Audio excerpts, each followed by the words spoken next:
Could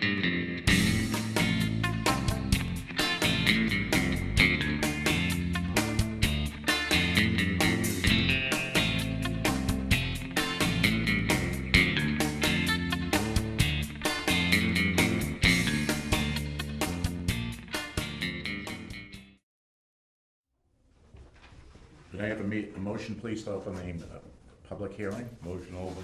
Second. All in favor? Aye. In accordance with the Massachusetts General Laws, Chapter 48, Section 5 of the Zoning Act, you are hereby notified of a public hearing to amend the Town of Stoughton zoning bylaws. The Town of Stoughton Planning Board will hold a public hearing on Monday, March 30th, 2013, commencing at 7 p.m. in the Stoughton Town Hall, first floor, Fitzpatrick Road, 10 Pearl Street, Stoughton, for the purpose of receiving public comments concerning the following warrant articles to be considered for adoption at the 2015 annual town meeting as per attached notice. Article 48, ID 48, establish Pleasant Street Senior Housing Overlay Zoning District. To see if the town will vote to amend the zoning bylaws of the Town of Stoughton in the 1970 zoning bylaw map as amended by adding the following Article 17 and by amending the zoning bylaw map as shown on the attached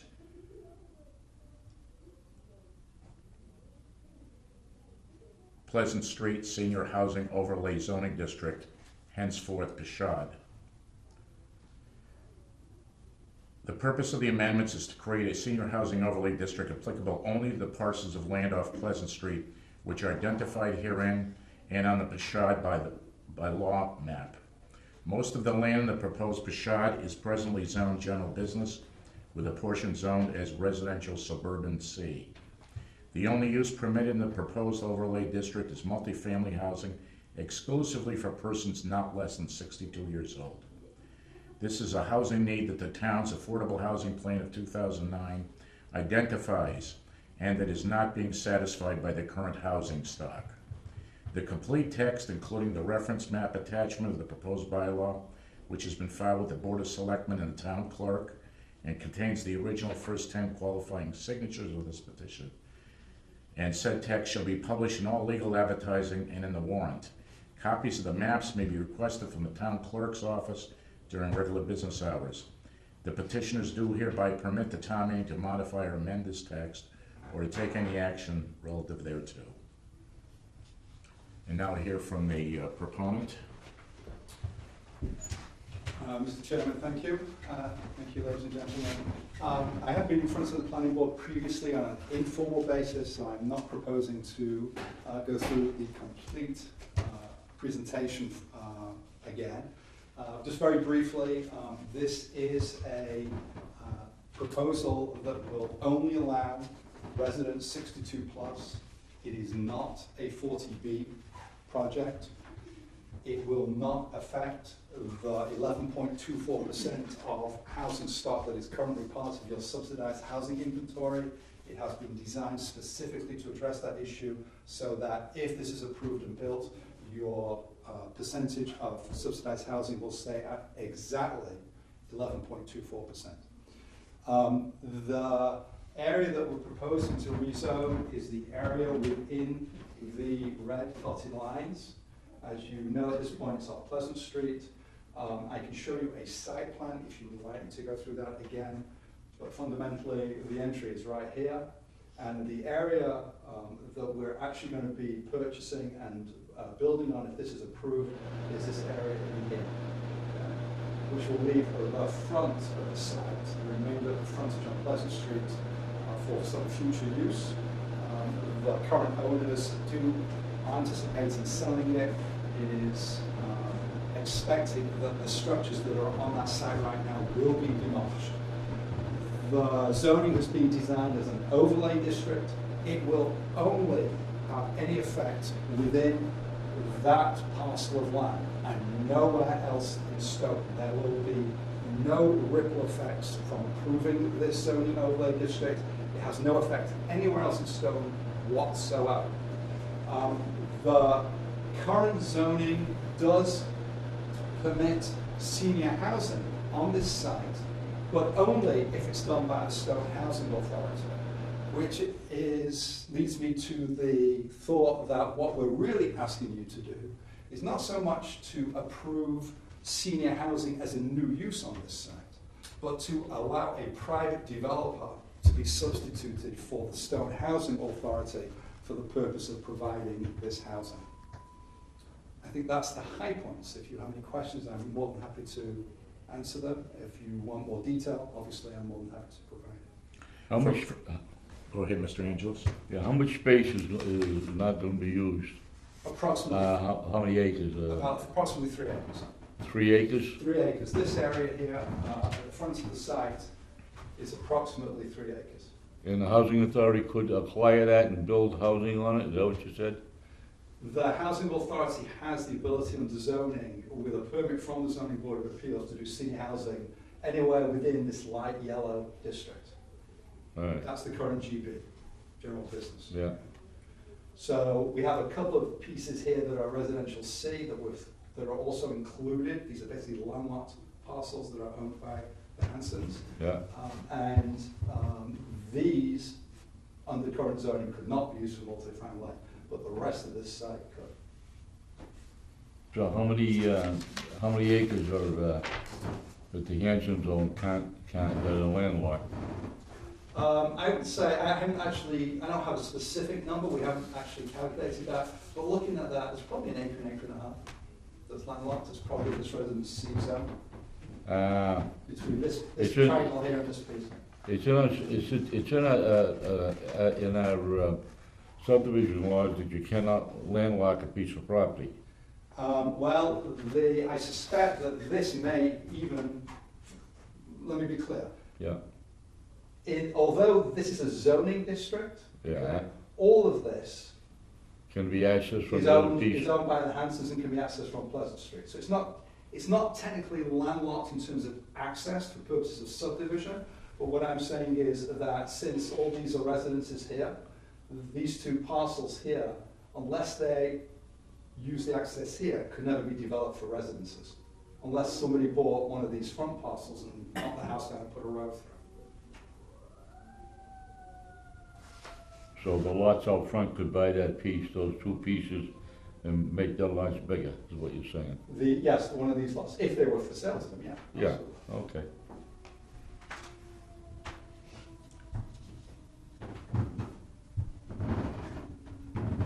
Mr. Simons, earlier you mentioned about the impact on the affordable housing count, but isn't it a fact that these units are being, some of the units are being set aside for affordable? That is correct.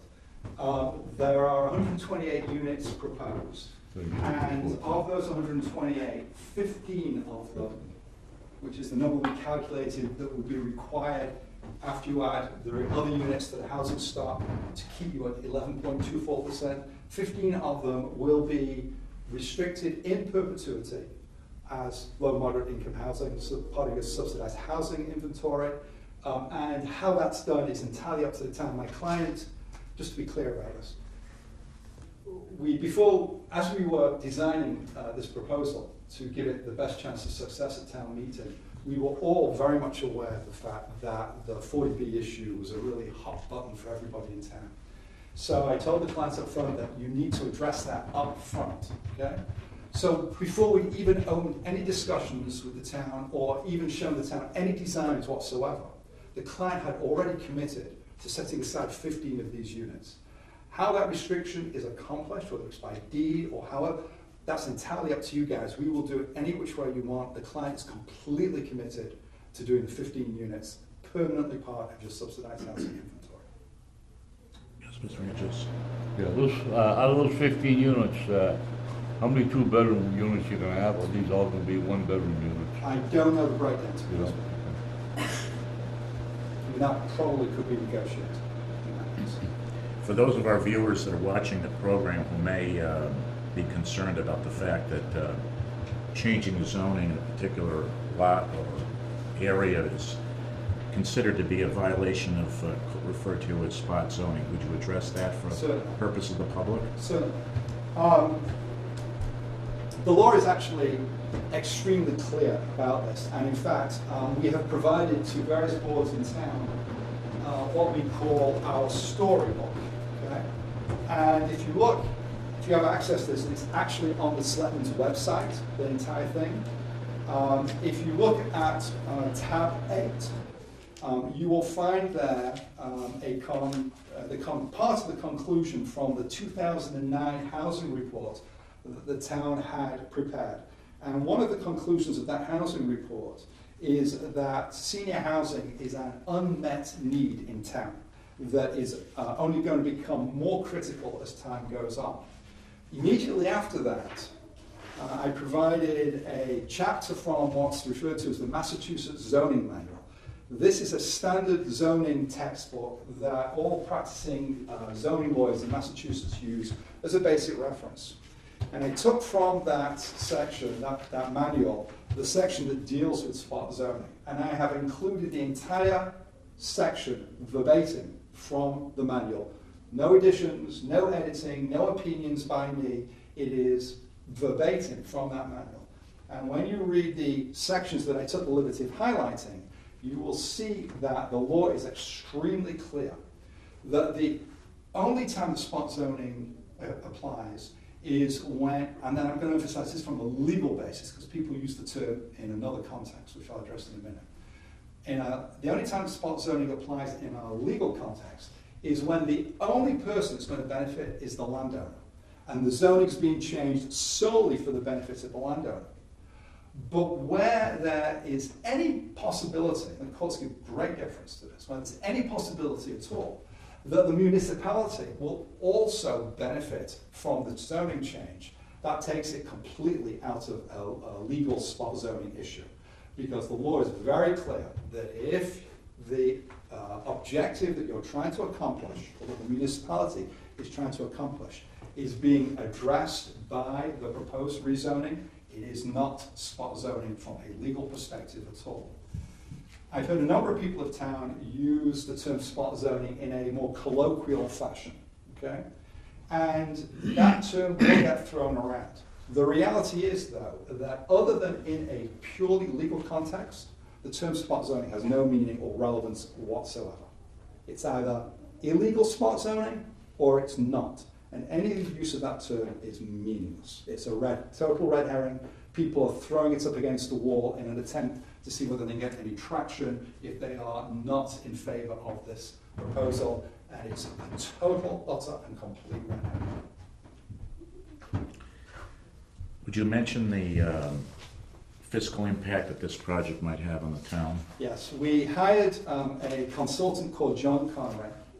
And again, if you refer to the storybook, it's on the Selectmen's website, you will see under tab 5 that we have provided a fiscal impact analysis of this project.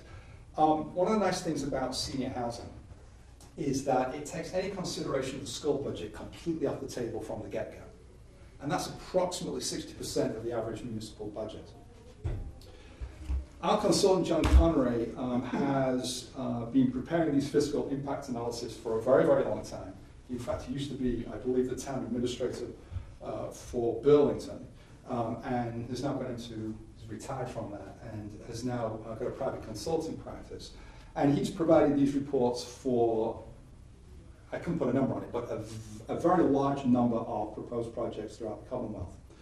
His conclusion is that after you take into account the costs of ambulance, fire, and police to service this project, that the project should still net for the town $185,000 a year, give or take, okay? In addition to which, we've calculated that the one-time fees, based on what we're proposing right now, should generate a one-time payment in total of $225,000 a year. Now, I have to be completely open with you guys, as Noreen well knows. The town has asked us to do a peer review, but to pay for a peer review of this fiscal report and also the traffic report. The check has been mailed to Noreen tonight to pay for the peer review so that the statutory mechanism will be funded to do that, and the consultants have been selected. And as soon as Noreen gets the check, I understand she'll press the go button for the consultants. You know, the worst case scenario from our perspective is that the $184,000, if they manage to find something that we've missed, it'll be $150,000. But whichever way you look at it, this is going to be a positive for the town. It's inconceivable that this will be a drain on the town long term. We might be able to argue about the numbers to some greater or lesser magnitude, but it's definitely going to be positive. There's no question. I think, if, through the chair, if I could add, I think that for the public, it's a memorandum of agreement, and what the town is doing is we're having the traffic analysis reviewed, and we're having the fiscal economic analysis reviewed by an outside consultant at this time, just to make sure all the numbers, make sense for the town. And I just want to step back a moment to the spot zoning issue, so that the public knows that anything that the planning board does or the town meeting does as far as zoning, that has to be, I present a packet to the Attorney General's office, and that has to be vetted for zoning to make sure, in fact, that even if the town meeting has voted for it, if it was in fact spot zoning, that would be denied. So that goes through quite a process at the AG's office, and we usually get the results back. Usually it's about 2 months. We usually wait about 60 days. And they'll call me because I prepare the packet and ask questions about the zoning. So if there's any sort of question, that will be picked up at that level with the Attorney General's office if there are any zoning issues. In further comments to Ms. O'Toole's comments, it should be known that the peers were selected by the town at the cost of the developer. The developer did not select the peer reviewing professionals.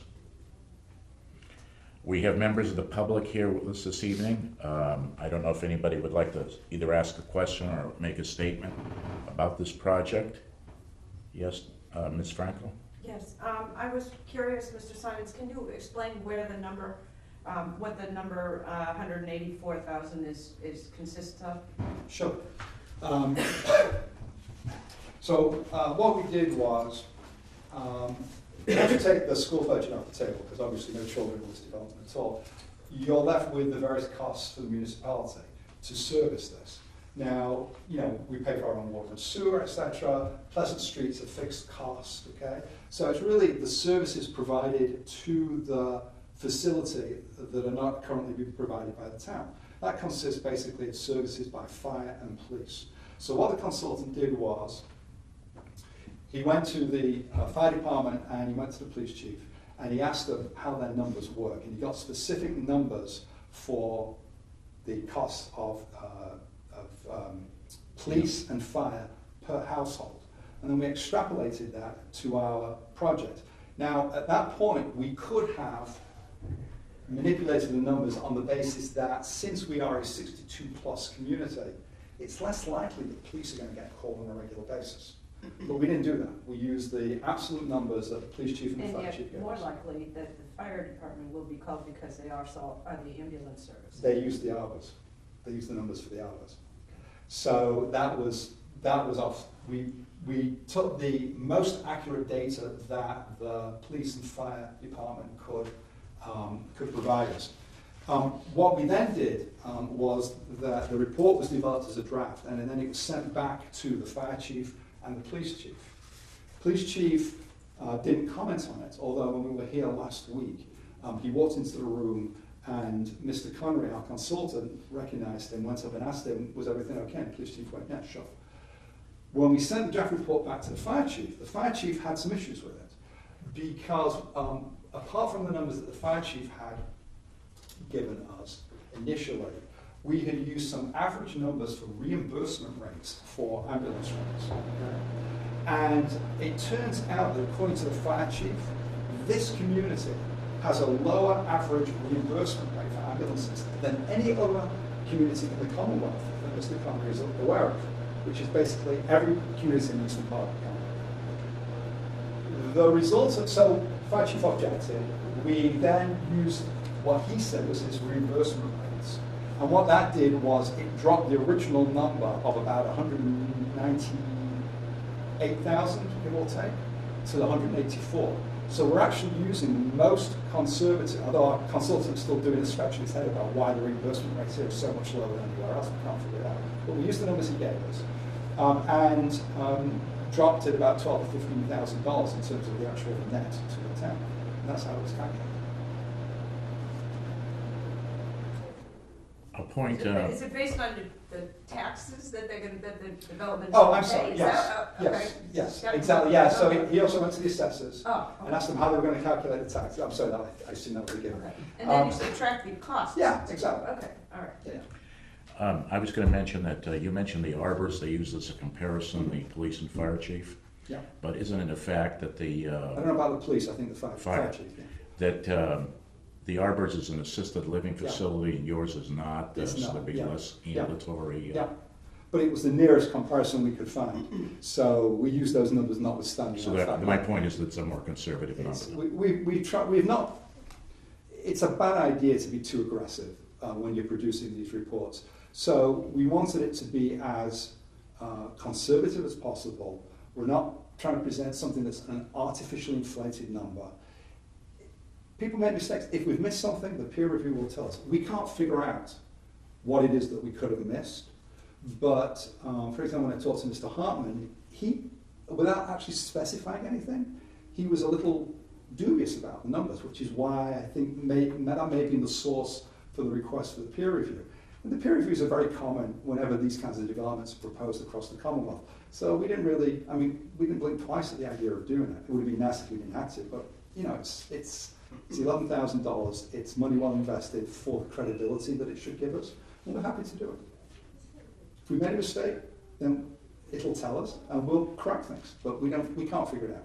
We can't figure out whether we made a mistake. And like I say, it's not like this is the first Mr. Connery has done. He's done these all over the Commonwealth. He's very well known in this field. All right, good. If anything else. No, thank you. Mr. DeFelice, did you want to say something? Yeah, I just wanted to mention that where my house is, it's across the street from West Stoughton Village. And West Stoughton Village was probably built maybe 2 years before I built my house, which I built in '77. So John Keith built that probably, it was in the early '70s, maybe '73, '74. But anyhow, and that, those buildings still exist. And what I wanted to mention is the idea of like traffic, for example. Very little traffic. It doesn't mean that the residents that don't own vehicles, they do. But there's not a lot of traffic. As a matter of fact, most of the traffic that comes up my street, Ethel Way, comes from the condominiums, Knowlesbrook, which is, because this is also serves kind of as a back entrance to Knowlesbrook. So from a traffic standpoint, I don't know what the reports are going to show, but with my experience living across from a project that's much larger, I think that's going to be minimal. And I think for the residents that are in the area, you know, you can't find better neighbors. There's, not that I don't like kids, but there's not a lot of kids running around. So it's relatively quiet, and here's what's going to happen here, I assume. They take care of all their own you know, snow plowing, trash collection, that's all on them. But one of the things that I asked Mr. Simon about when he first came in, and I think is something that we all should be aware of, especially at town meeting, and that's because this is already a GB, right? So there are a lot of things that are already permitted uses and uses by zoning allowances. So I think, because we've had a lot of projects come to Stoughton that, I think of the one up on West Street, as you get near Ames Pond, where the developer there, Mr. Rizzi, was gonna put just a few houses in. And people were upset with that, I guess, because they didn't want the trees cut down, whatever the reason. And so he had to do what he had to do, and he built something, as you provided, I don't think it's the most pleasant. He had 8 house lots up there. Eight, yeah, that was a few. So the point I'm trying to make is that, it's, and perhaps something to go over this, the point is we should know and realize what is allowed, and know what this project might be like if it makes a comparison, because you might get something, I'm not gonna throw the 40B thing, but, because that's always a possibility, but just what's already allowed. Mr. Simon showed me something that was kind of startling more than I thought, but maybe it's not just one. Mr. Chairman, okay, so let me just address both of those points that Mr. Felici just raised. So this is a rendering that we had done of the project. This is, if you're looking at this, you're standing on Pleasant Street at the entry to the driveway. The point about this, what's hard to tell from this, is that from this point on Pleasant Street to that building, it's 450 feet back from the street. So this is not going to sit on top of the street. It's the end of a very, very long driveway. It's going to be landscaped. We've decided that we're going to hide the parking on this side of the building behind fencing here, okay? And I'm sure that if this is approved, and we end up in front of the planning board, that this is going to make sure that the landscaping here is as nice as it can be, okay? Which will be fabulous. I mean, we want this to be attractive. We want this to be a huge success. The client is only in this business. They do these projects all over the country. It's about the 12th or 13th that they've done.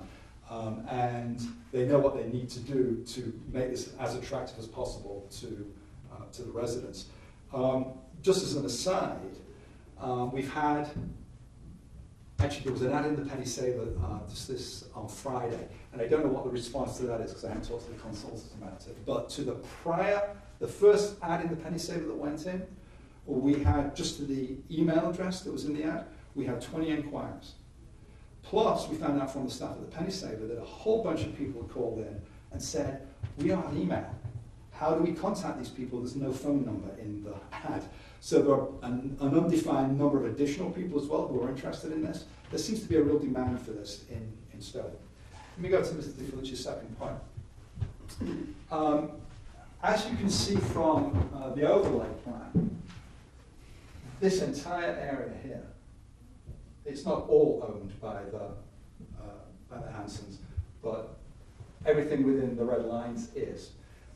Where the light yellow is the general business zone, you should understand, the town should understand that as of right, okay, pursuant to this general business zoning, there are a variety of uses for which a building permit could be pulled without, other than site plan review, without any discretionary permits.